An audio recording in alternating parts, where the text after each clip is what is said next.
Howdy, hello, how you doing? What up, guys? It is noontime in at least the mountain time zone. Yeah, I missed the mark on noon Eastern time. My bad. Hopefully you guys are doing well, though. It is still roughly noon. It is still afternoon. Happy election eve, if you guys don't know. Tomorrow's election day. Early voting is happening today as well in most places, so if you guys haven't voted and aren't specifically waiting until tomorrow, now is the time. Get out and vote, no matter where you live. It is super important that we see a huge voter turnout this time around. If you guys haven't seen the numbers, haven't seen the information, a lot of what we're going to talk about today is just the election that is coming up and what is going on with certain aspects of it. Hopefully you guys are having a good day, having a good start to your week. Happy afternoon on Monday. Officially the start of a new week, the day before election day as well. Let's see, only way it'll let me send is a message. That's fine. Send it to me in there. All right, let's talk about a couple of things. So Richard's got a video that we're going to look at about issues with ballots in Kentucky. But before we get into this, first thing that I've got pulled up, if you look, surprise, PBS and NPR ran a poll together that shows Trump has a 4-point lead, or Harris has a 4-point lead over Trump in the final poll before election day. Let me move the Turkinator around real quick. He's kind of all up in my business here. Let me make him smaller. Surprise, PBS and NPR are showing that Harris is ahead, despite what everybody else has said. Now, we're going to come back in a little bit, because the majority of what I want to talk about here is polling. Now, if there is corruption, which a lot of people have speculated that there will be, if there is corruption, they are going to need to justify it some way, which would be why we would see polls that say objectively ridiculous information. If you guys haven't heard about it already, there was this poll. It's called the Seltzer poll. Okay, let me find it. I have it open in one of these. Yeah, the Seltzer poll. Now, this is consistently why this caught my attention. The Seltzer poll, if you guys don't watch the commentary channels, don't keep up with the topics of the day, the Seltzer poll has apparently correctly called every election for roughly the last 12 years, minus one governor race. Now, the interesting thing about the Seltzer poll, so I heard this, and it came to my attention because I was made aware that apparently Trump is in danger of losing Iowa. Now, when I heard that, I said that just sounds silly. There's no way that Trump is gonna lose in Iowa.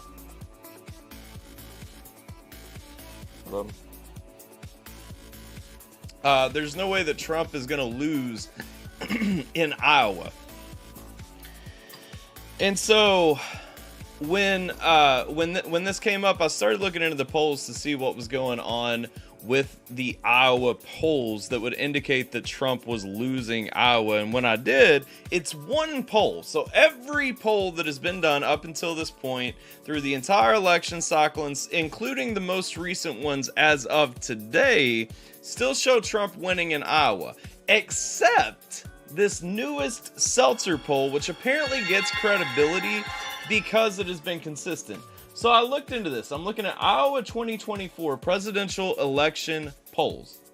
And we see it right here. The Seltzer and Company poll as of 10/2/2024 shows Harris 47, Trump 44%. So Harris 47% of the vote, Trump 44% of the vote, indicating that Harris would win the election in Iowa. The funny thing about this, you can look roughly a month and a half earlier, that same poll polled almost the opposite, with Trump having 47% of the vote and Harris having 43% of the vote. Now, the funny thing is, scrolling down through here, that one poll, that one most recent poll, is the only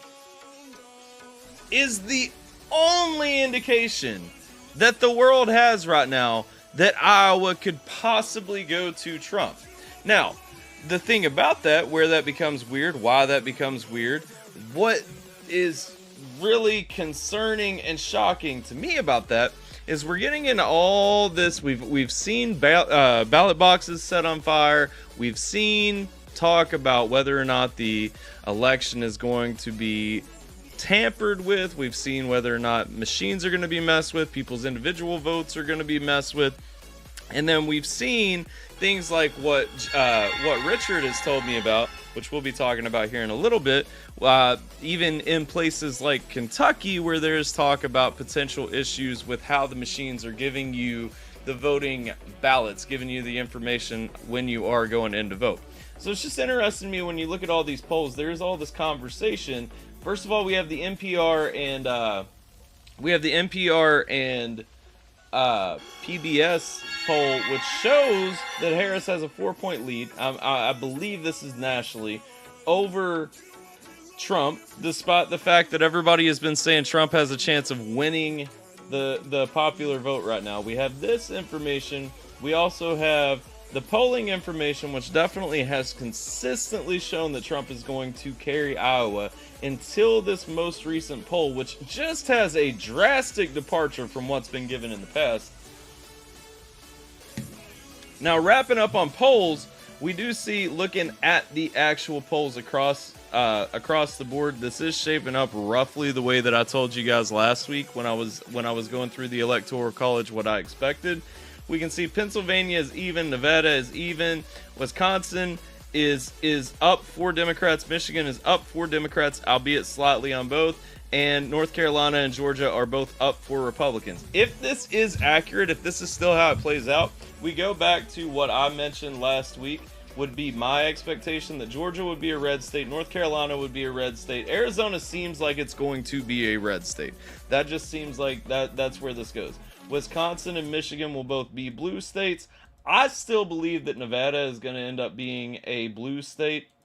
That leaves it all tied right here on Pennsylvania, which I do believe that Trump will win. But no matter what, in any case, you can even take Arizona away from Trump. If Trump can win North Carolina, Georgia, and Pennsylvania, then Trump is the next president. I believe very firmly that Georgia and North Carolina are already going to Trump, which means Pennsylvania is the most important state currently in play. So if you are in Pennsylvania, know people who live in Pennsylvania, whatever the case may be, you absolutely owe it to yourself to make sure that as many people as you possibly know are getting out to vote, because Pennsylvania almost definitely decides this election going into it. Trumpets are not done voting yet. Fair polling are objective. Two factors need to be clear. Who is polling with their poll questions, the spin of who is polling, if people give honest answers. It just, that poll, I don't really believe Iowa is in play at all. That poll makes no sense to me.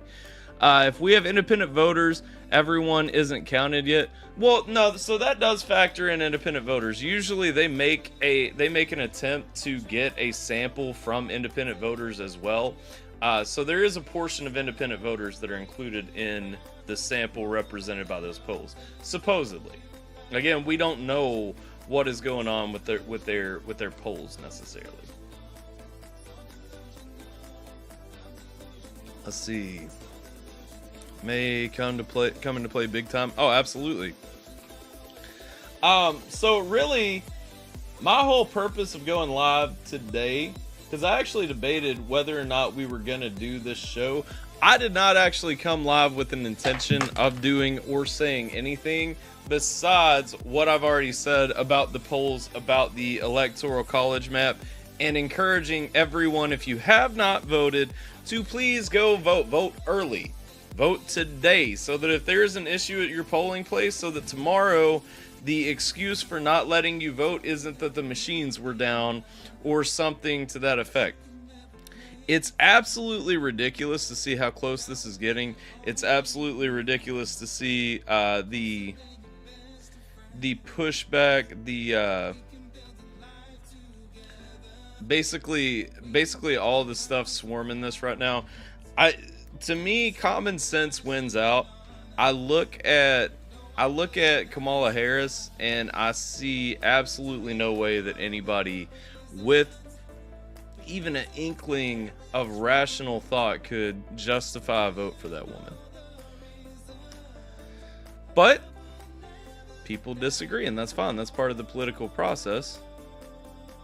So I'm not, I'm not diminishing somebody who believes different than me necessarily. I'm trying to find this video that Richard is telling me about real quick. So give me 1 second.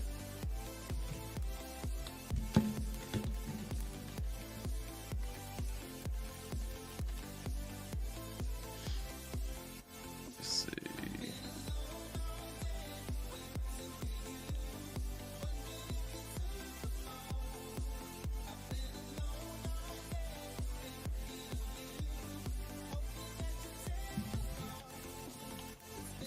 I'm not finding it.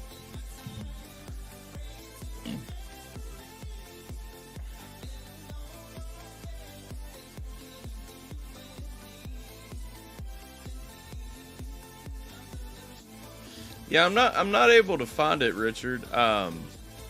Were you not able to send it to me?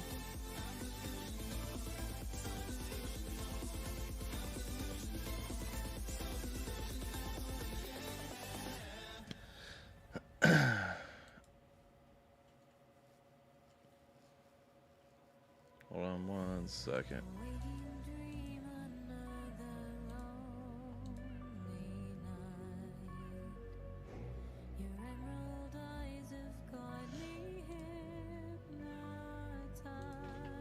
All right. Anyway, didn't know which Tyler. Independent, just go vote. Hold on, I'll send you a link to me. That's probably the easiest way.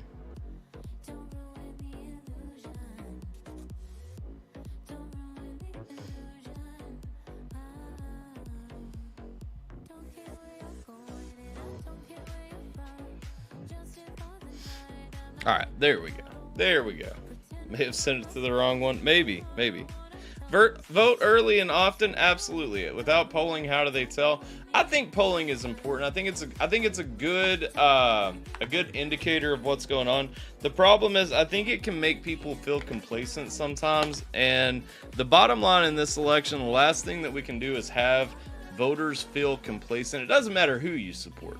Obviously, I'm going to prefer that more conservative voters get out and vote, but whoever you vote for, it does not matter. Polls make people complacent and stop people from going to support their preferred candidate. No matter what, at the end of the day, if this country is going to go to hell, we should do it with representation. We should really make sure that the majority of people are actually voting for this country to go to hell. So no matter what, everybody should be getting out and voting. I wouldn't want to see a single person's vote suppressed, whether they agree with me or disagree with me. That said, at the end of the day, I would really prefer, above all, that our conservative voter base, whether you're a Republican, Independent, a Democrat, it does not matter. Conservative ideals are not wrapped up in one political party. I would rather that the conservative voter base in our country make it out for this election, because this election is beyond important. Didn't know which one. I sent you the link to it, Richard. Give it a try again if you can.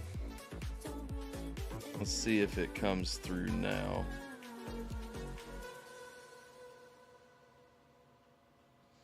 Because I am genuinely interested in seeing this video. The essence of the story that Richard is trying to share with me, I'll go ahead and give you guys the information just in case it's something that's a little bit more widespread. In Kentucky, we've had people from a couple of counties actually share, and they do have evidence of it. When they're going to the ballot, they've got their options. It starts with Trump, but there's a little black dot inside the box for Harris. Well, even if they select Trump, when they go to submit their ballot, because you go in, you vote, you have the screen, you pick your candidate, it prints out the little sheet, and then you take the sheet and you feed it into the machine. somehow that is triggering that when the sheet comes out, the sheet will not be fed into the machine properly because the machine doesn't want to accept that sheet the way that it would to actually tally a vote. I think it's reading it basically as the person voted for 2 candidates, and so it's kicking it back. That's my understanding of the situation.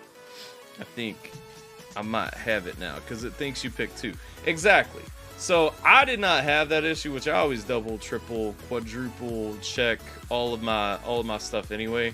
Just because when it comes to voting, I'm extremely meticulous about that. I don't trust the machines as they exist.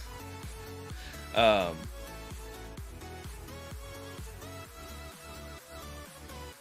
see. Did it pop through yet? But specifically for people who do things like early voting, it can definitely cause an issue with their vote coming through because they don't have the chance to correct that. Somebody who is in person is obviously going to be able to take the card back, make sure that their vote came out correctly, what have you. People who vote by mail are not going to have the ability to double check that.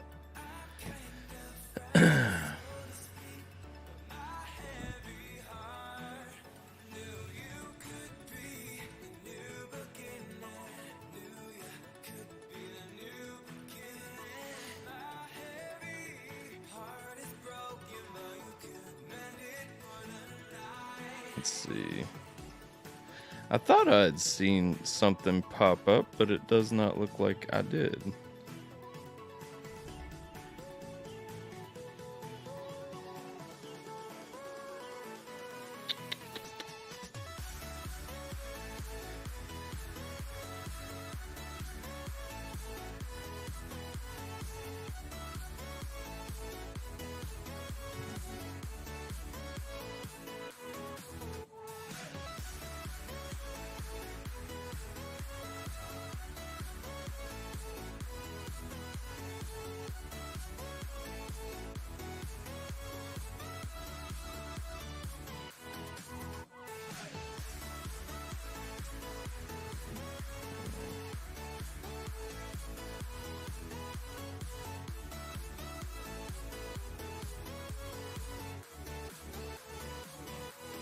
The universe is conspiring to keep us from having this conversation, Richard.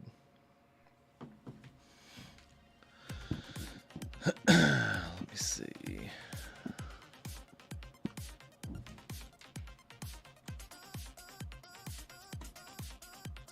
You sent me a friend request. Well, I saw it pop up, but now it won't let me, like... So, that friend request had popped up, but I can't find it. Like, it popped up on my home screen of my phone, but when I unlock my phone, now it's now it's not showing me the friend request.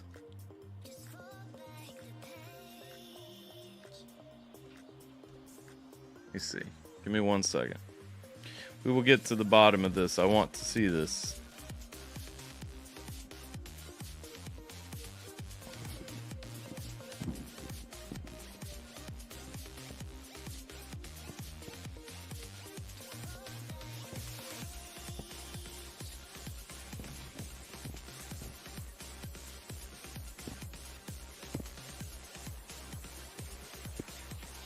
That's crazy. So the friend request popped up. There it is. I don't know why it went away for a minute. Now it's back. Now we're friends. Okay. If you can send me that link, I would appreciate it, my friend.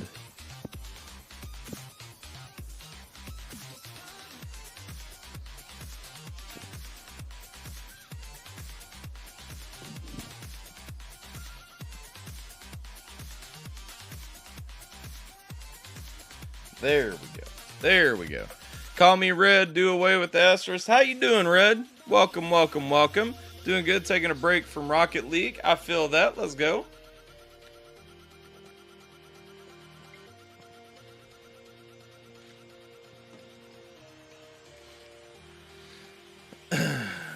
let's see.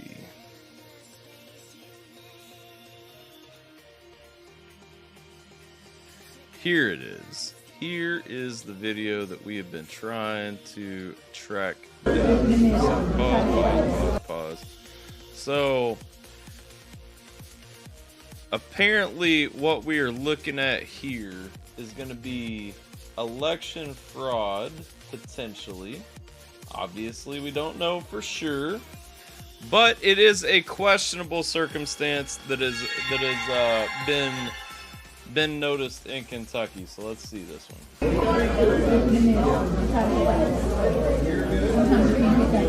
they're having issues selecting the candidate.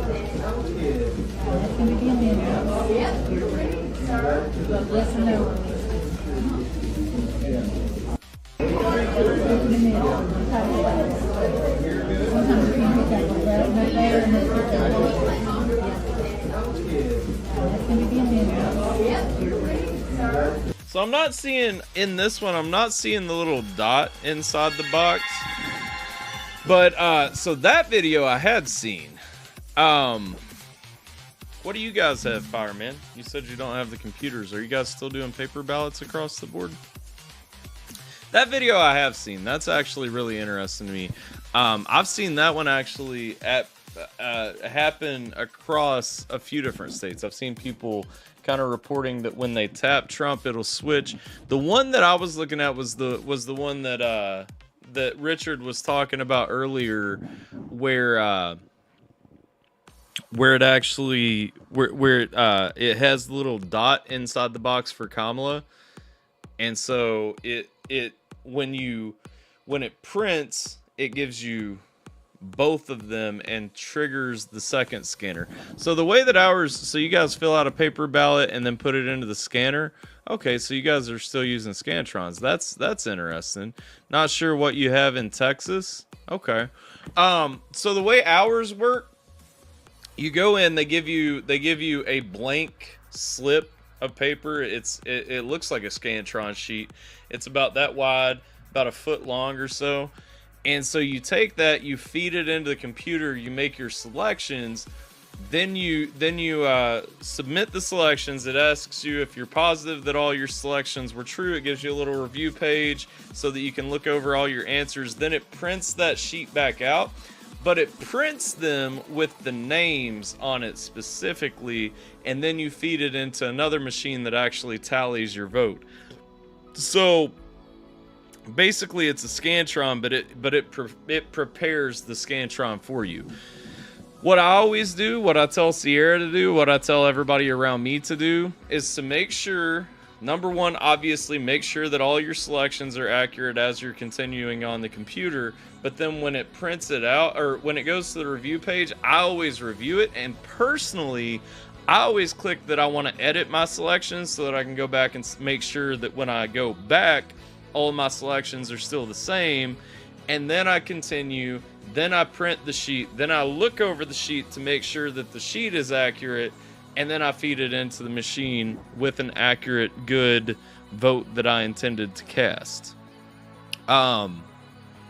So point is, at every step, guys, I do not trust voting by mail unless you are in the military, unless you are, sick, if off your feet, whatever the case may be. I absolutely think that everybody should vote in person. I don't necessarily like early voting, but it is available. I think Election Day should be a federal holiday. I think everybody should be off work for Election Day. Like down to everything being shut down. I think that you should stock up on gas prior to Election Day, get groceries, all this stuff. We should be 100% free on Election Day, uninhibited as a society from participating in the electoral process on Election Day. It is absolutely absurd to me that that's even a question. We do not need voting season. We shouldn't have to have these weeks. I mean, early voting in Kentucky didn't open until Thursday. So, Kentucky doesn't have a huge early voting window, but the fact that some of these states have been voting for weeks now is just crazy to me. was a Scantron kid. That was a staple of what we were taught in school, the circle or the oval answers. One other test remarks with null and void the test. Yeah. No, 100%. Totally should be a red letter day. Got it for everything else. Yeah.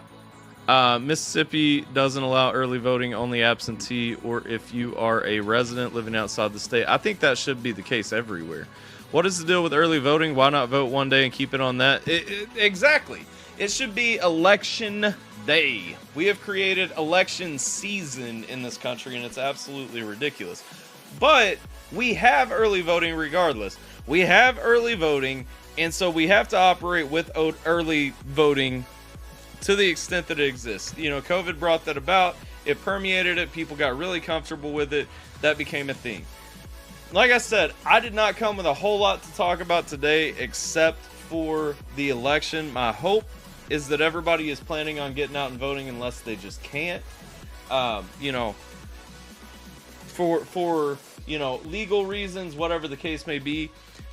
If you can't vote, I get it. If you can vote, get out and vote. Make sure that you're talking to everybody around you to get out and vote. I have personally called my mother today. I've called my sister today. I've talked to my mother-in-law today. I've talked to several people around me to get people to vote. The Amendment 2 that Kentucky is voting for, I will talk about Kentucky a little bit right now. Kentucky has two amendments. Amendment 1 right now, which is on the ballot, it's a yes or no vote. It is whether or not non-citizens, whether or not the language in the state statutes should be altered to say that non-citizens should be barred from voting. Essentially, yes means you believe that non-citizens should not be allowed to vote in Kentucky elections. No means that you believe that non-citizens should not be addressed in the language about this. I absolutely think that Amendment 1 is a no-brainer. We should absolutely be amending the language to include language that says that non-citizens should not be allowed to vote in Kentucky elections. Period, point blank. Now, there is the caveat to say there's no evidence that a significant number of non-citizens are showing up to the polls in Kentucky and voting in elections. Also, you are required to have a voter ID in Kentucky when you go to vote. So theoretically, we already have things that are stopping non-citizens from voting. However, that language is an additional safeguard to keep non-citizens from voting. And I absolutely think it's a valid measure to have on the election or in the statutes. So that's Amendment 1. Amendment 2 is a little bit trickier. Amendment 2 is school choice. I'll pull up exactly how Amendment 2 is worded so that I don't misquote it.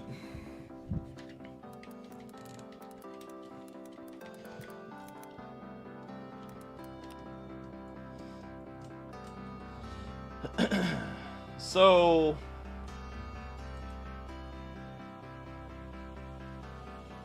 all right, we'll go back. We'll do this for both. All right, so Amendment 1. Are you in favor of amending sections 145 and 155 of the Constitution of Kentucky to prohibit persons who are not citizens of the United States from being allowed to vote in the Commonwealth of Kentucky as stated below?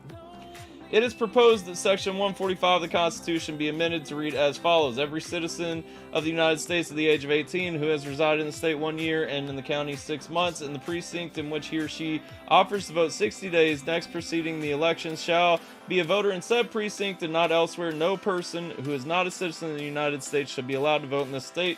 Following persons also shall not have the right to vote. Persons convicted in any court of competent jurisdiction of treason or felony or robbery in election or of high misdemeanor, General Assembly may declare shall operate as an exclusion from the right of suffrage, but persons hereby excluded may be restored their civil rights by executive pardon.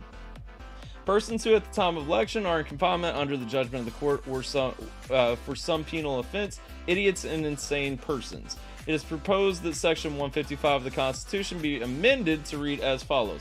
The provisions of Section 145 and to 154 inclusive shall not apply to the election of school trustees and other common school district elections, said elections shall be regulated by the General Assembly, except as otherwise provided in this Constitution. No person who is not a citizen of the United States shall be allowed to vote in said elections.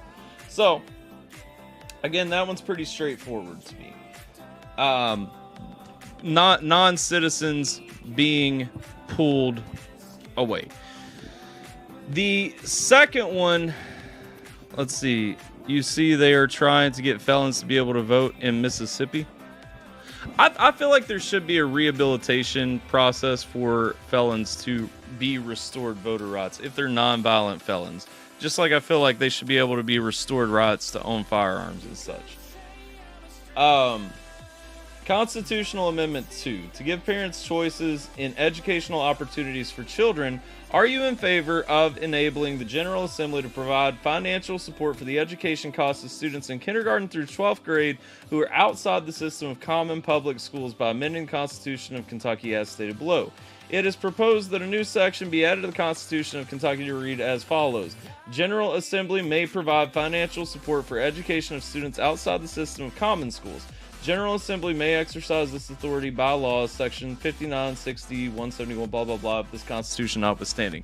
So, it's a very general statement that actually goes in. When you look into it, the concern that a lot of people have is that money would go to charter schools, money would go to private schools, money would go to several non-traditional sources than just the public school districts. Here's my issue. So I'm from a really small town. The school that I went to, I'm from Jackson County originally. The school that I went to in the county that I lived in, that I grew up in, there is one school. You have one option for elementary. Well, technically there are 3 elementary schools in the county, but you really, depending on where you live, you have one option of where you go to elementary school. In the entire county, there's one option of where you go to middle school. There's one option of where you go to high school. Those schools have, to this day, no incentive to be competitive schools to actually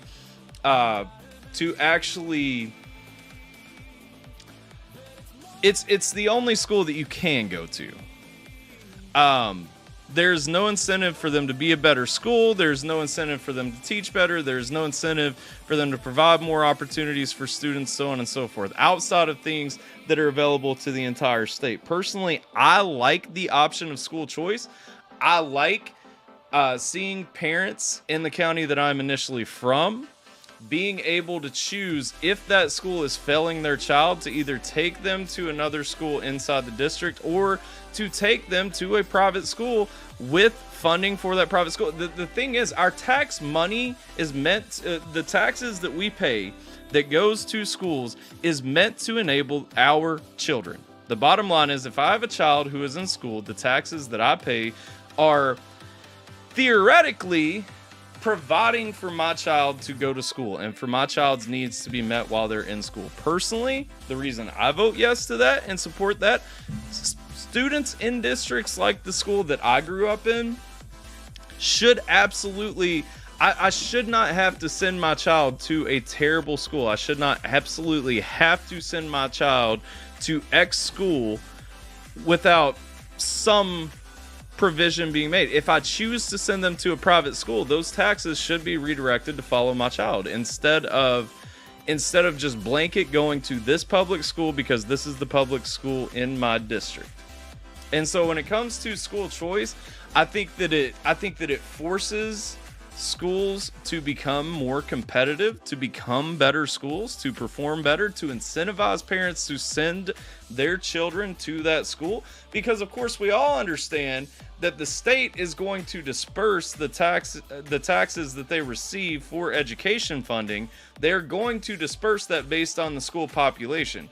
So if this school is a better school, and so parents are choosing to send their kid to this school, private school, charter school, whatever type of school that may be, in my mind, they absolutely deserve more funding from the taxes that are being paid in than the school down the road, just because this one's a public school and this one's a private school. That's absolutely silly. personally, I mean, if you want to break it down, if I were to unplug all the plugs and rewire our schools anyway, I would probably do away with the public education system.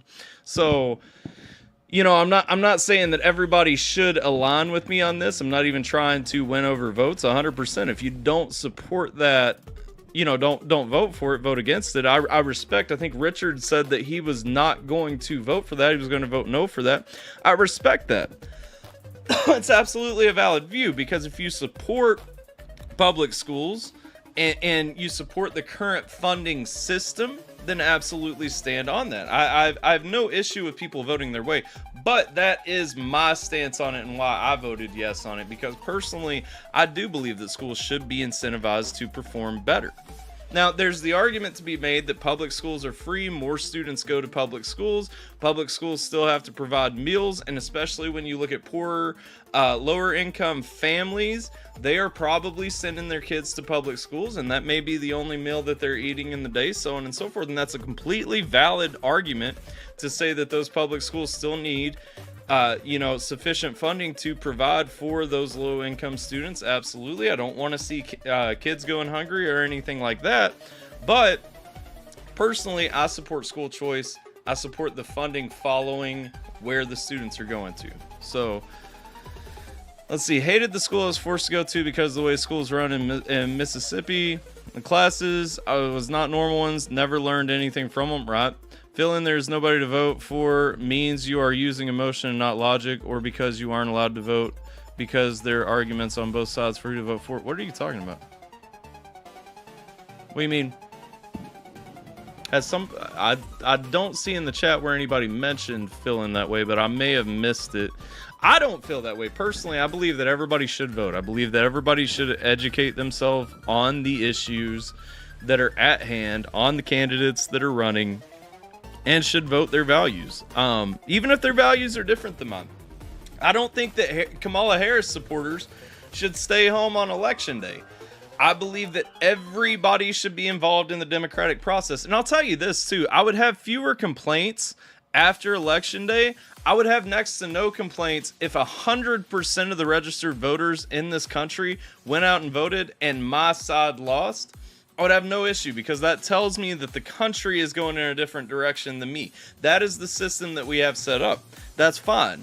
If that's valid, if there's no corruption, there's no tampering, there's no fraud, there's nothing. 100% of the voter base shows up and votes, and I lose. That is 100% valid. That is fine. That is fair. I'm not upset about that.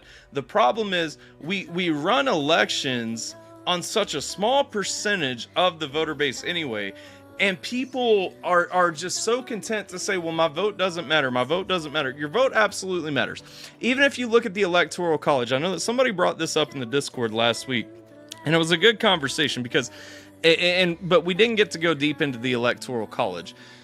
This view that the Electoral College needs to be done away with is destructive at best. Like, okay, so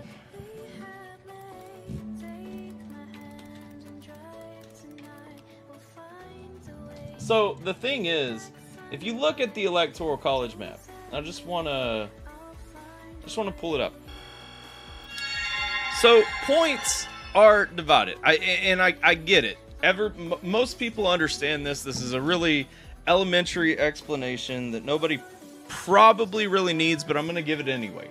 When you look at how our country is laid out, every state is awarded a number of points based on its population. Yes, that means Kentucky is worth 8 points, whereas California is worth 54 points. California is a much more valuable state than Kentucky is. But when you look at the whole, this delineation, it's so important to how America is laid out with 3 branches of government, and specifically when you get to the legislative branch, how Congress is broken up between the House and the Senate. 2 senators from every state versus a number of representatives equal to, proportional to the population of that state.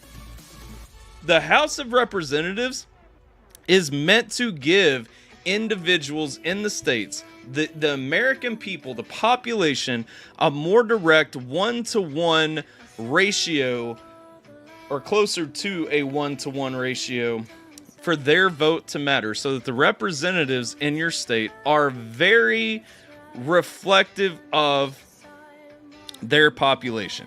Though you should be able to access your state representatives very easily. By contrast, there are 2 senators in every state, and the Senate actually has a touch more power than the House of Representatives. That is not an accident. That is so that every state matters equally. Why do I go there before I break down the Electoral College? Because it is important to understand that when this country was framed, it was meant to give power to states based on population, i.e. the House of Representatives, but also an equal say to every state, regardless of the population, in the Senate. The same theory is at play in the Electoral College. States have more points to be awarded based on their population. That's where we decide that, period, point blank. But it cannot just be a general popular vote election when we get to federal issues, when we get to presidential topics, when we get to those things that impact Americans. Why? Because the concerns that affect California and New York are not the concerns that affect the majority of America. The majority of America is rural. It is only a few small population centers in each state that house the majority of the U.S. population.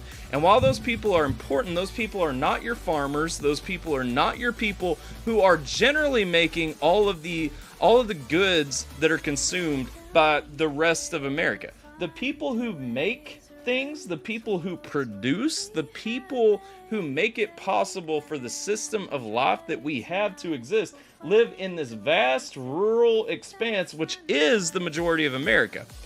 The issues that affect them are just as important as the issues that affect people in population centers. The problem is that people in population centers would win a general election if it was purely by popular vote 100% of the time, and we would move away from policies that enable productivity, agriculture, so on and so forth for the people who live in these places that would be underrepresented by a popular vote system. That is why the Electoral College exists. That is why the Electoral College is necessary. It protects rural America, which is the majority of America in landmass. Maybe not in population, but in landmass, it is the majority of America. Fewer people own more things in these areas because a farmer needs thousands of acres to make an actually valuable crop. If you want to continue eating, you need them to continue to be able to own those mass expanses of land and produce the things that they produce that you go to the store and buy.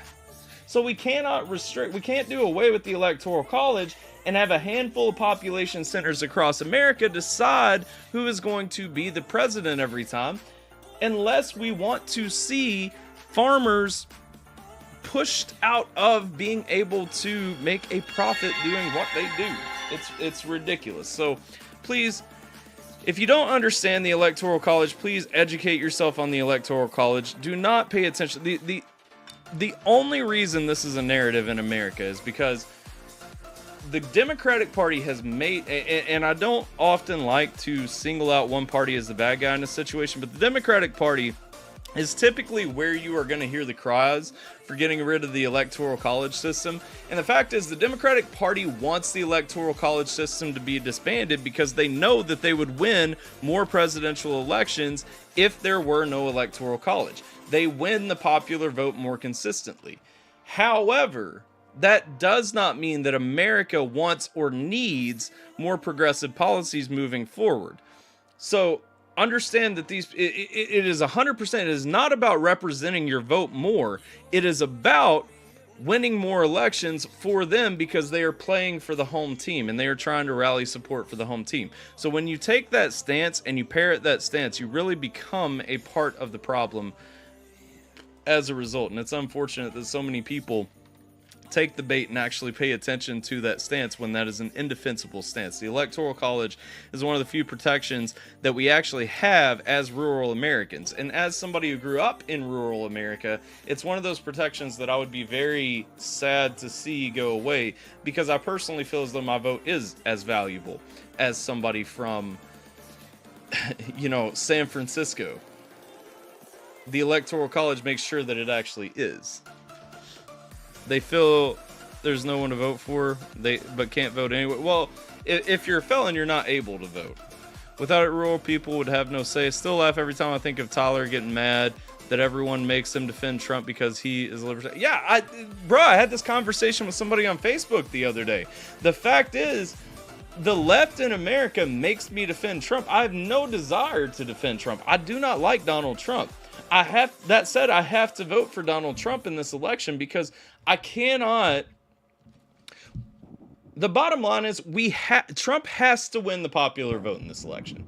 We need the popular vote to go to Donald Trump this time for a variety of reasons. What is it? Too big to rig? That's the stance. Too big to rig for a variety of reasons, including we have to overcome any fraud that is thrown in. We have to overcome any dismissive intentions that people have, any worries that people have that, you know, whatever. And we have to kill the conversation afterward that says, oh, but he didn't win the popular vote, we should do away with the Electoral College. We have to keep the Electoral College intact. The Electoral College exists for a reason, and that reason again, Richard can tell you in the chat as well. I'm sure he agrees with this. The Electoral College protects us directly. Fireman probably feels the same way. Jay probably feels the same way. The Electoral College protects us. And so if we do away with the Electoral College system, we are purely deciding elections based on Texas, California, and New York.